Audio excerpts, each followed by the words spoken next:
This and future videos in the series document our experience trying to figure out if the cause of our cat's out of the blue illness and rapidly declining health in late April 2020 is related to the pandemic. In the previous video, we dropped off our cat Waffle at the vet because he had a high fever and wasn't eating or drinking, and now we're waiting for the vet's diagnosis. So I just looked at Lord Waffles, but I'm not finding anything else. He does not have a fever right now. He might have before, but he doesn't anymore. And otherwise on exam, I'm not finding any issues. I don't know why this is happening.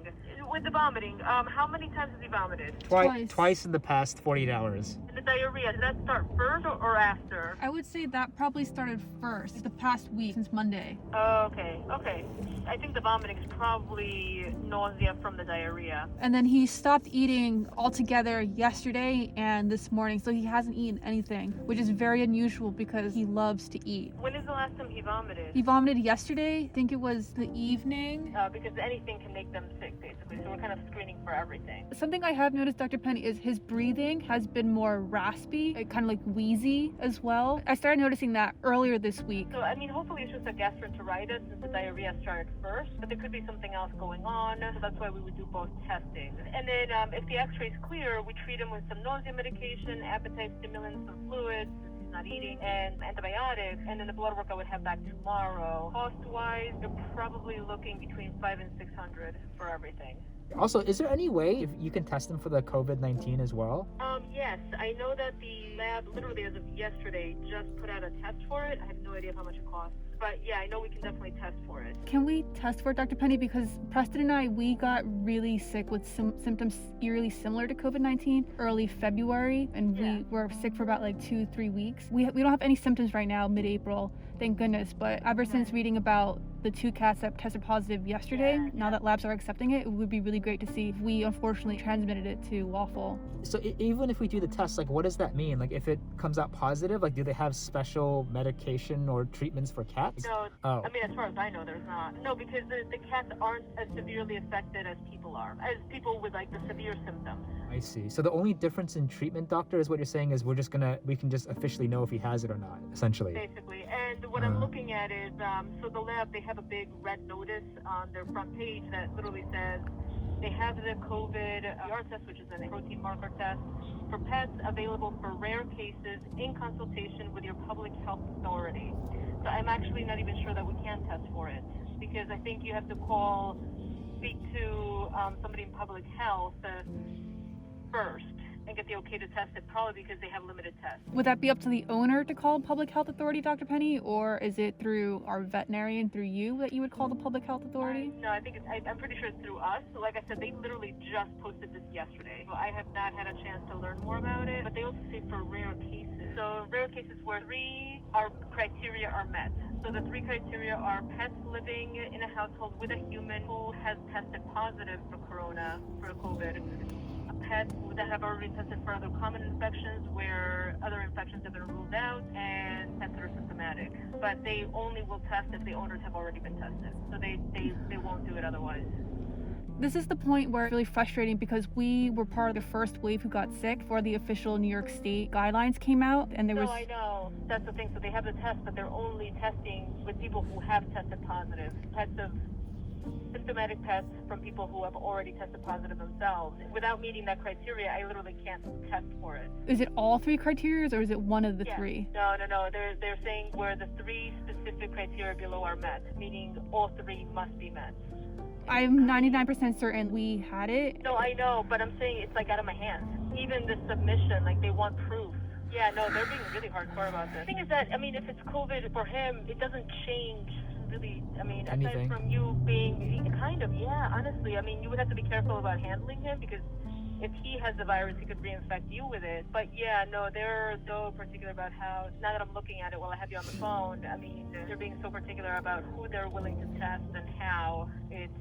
I don't see it possible. But let's just get the x-ray, let's start with that. And as far as samples go, they can do a stool test for it.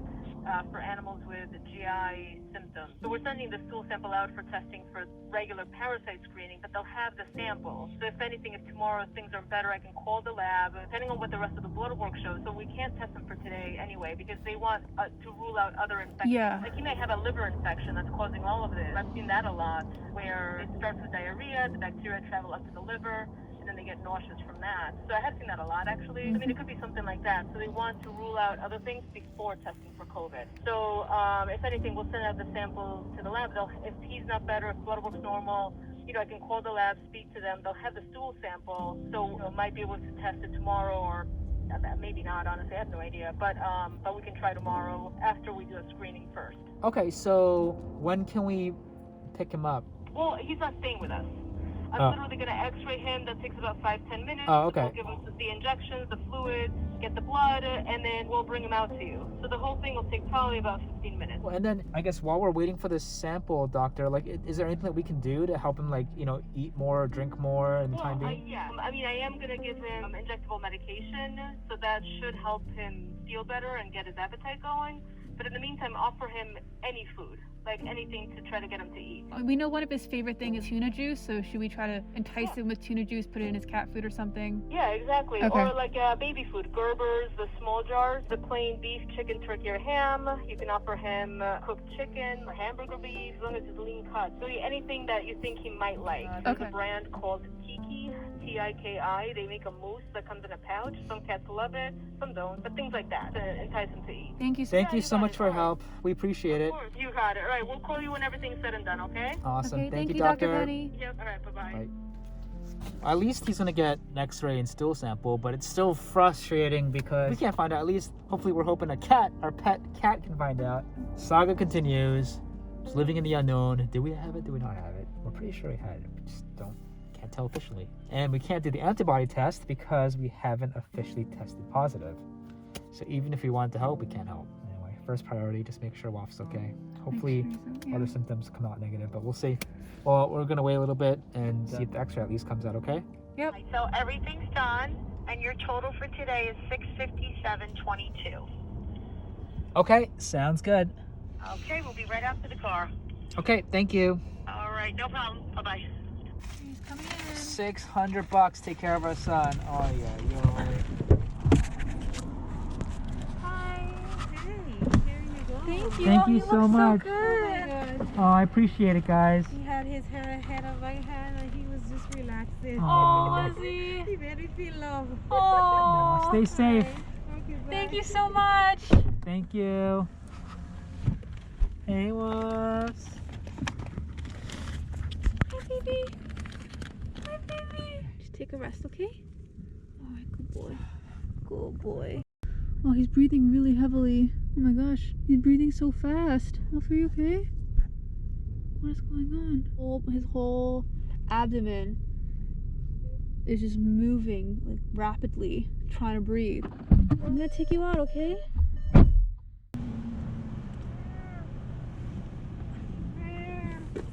I've never heard him meow like this before. Do you hear that? Yeah. Okay. I'll wait for you here. Okay. As soon as we came back home, he started having like an asthma attack. Oh, my baby. Oh my god. Oh, baby. Okay, we're going back to the vet. We're going back. And we're off again. Round 2.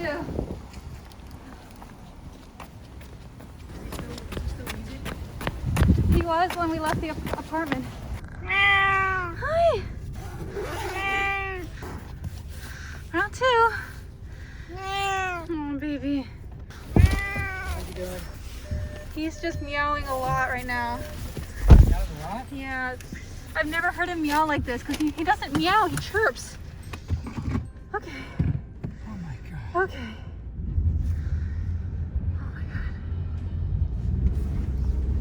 Oh my god.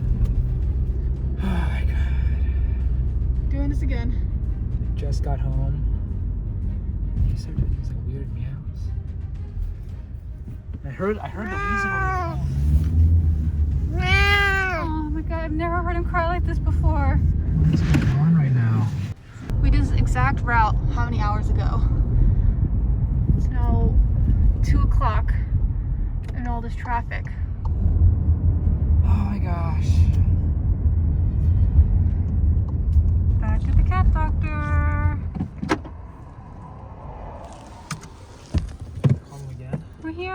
So he might be having an acute asthma attack. This is his heart. Oh. Yeah, so this is his chest. These are the ribs coming down. The airways, that's the trachea, the windpipe, and then it forks off. I know, sweetie.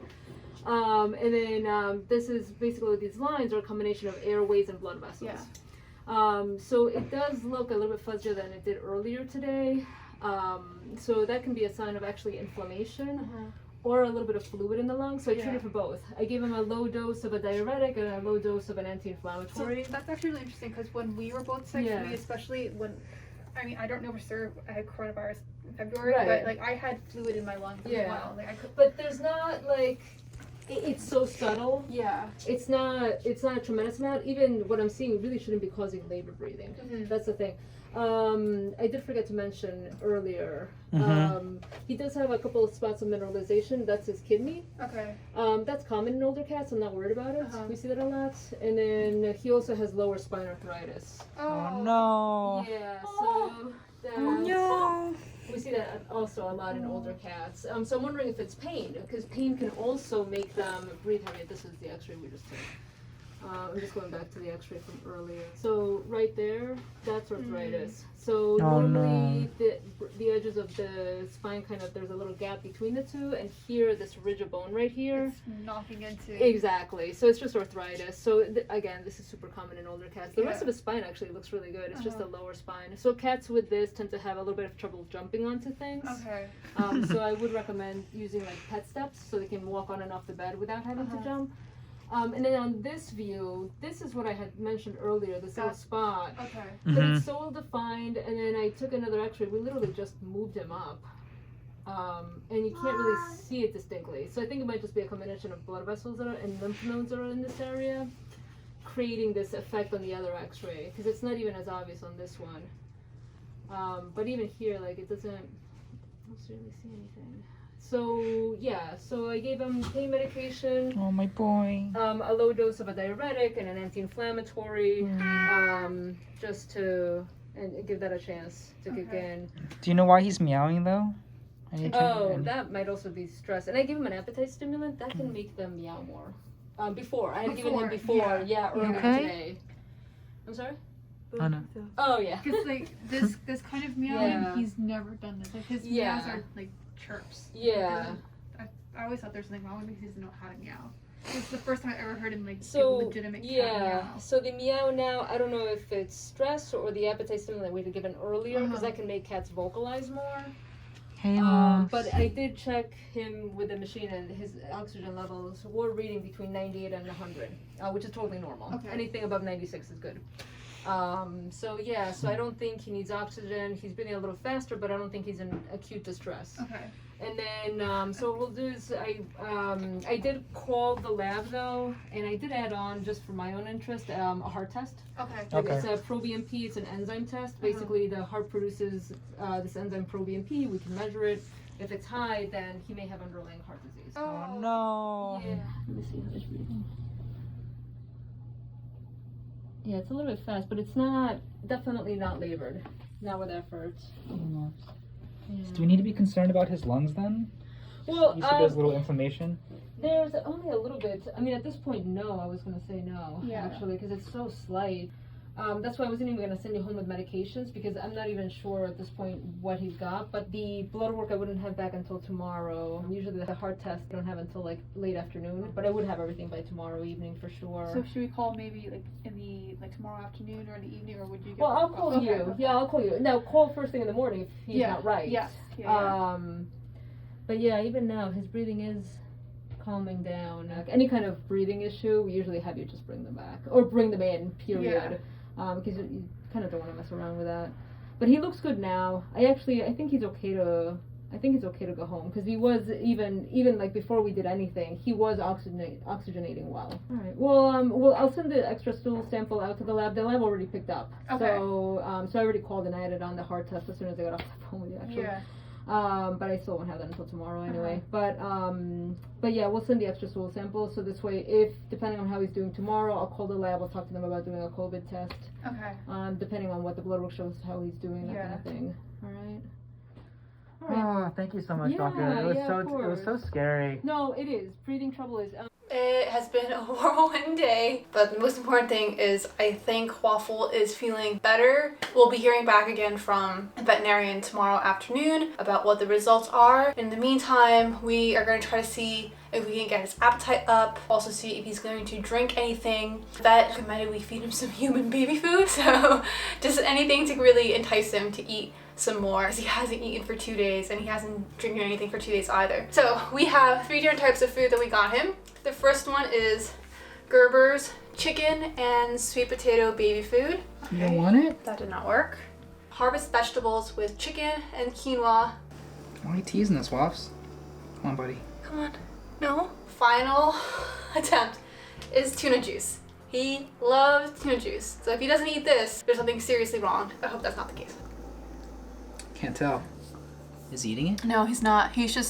He makes an attempt to lick the food, but he's not actually putting it in his mouth. What are you doing? You just smelling? Oh, yeah. Oh, yay, success. Oh, thank God. Thank God. You can always count on tuna. Alright, you'll be getting a lot of tuna next couple days. Tuna juice to the rescue. Oh my God, this is the first thing he's eaten in 2 days. No bouts of nausea. All right, good boy. Good job. Oh, little buddy. All right, happy. Oh my God, happy. Success. He's eating again. First night after the vet. What a relief. Second feast. The only concern is he's still eating tuna, but we'll have to pick that fight for another day. At least we're happy that he's eating. And he's happy that it's 100% tuna. He's getting a nice little treat tonight. What a day. Dr. Penny wanted to know if you could come at 3:30 today for a COVID test.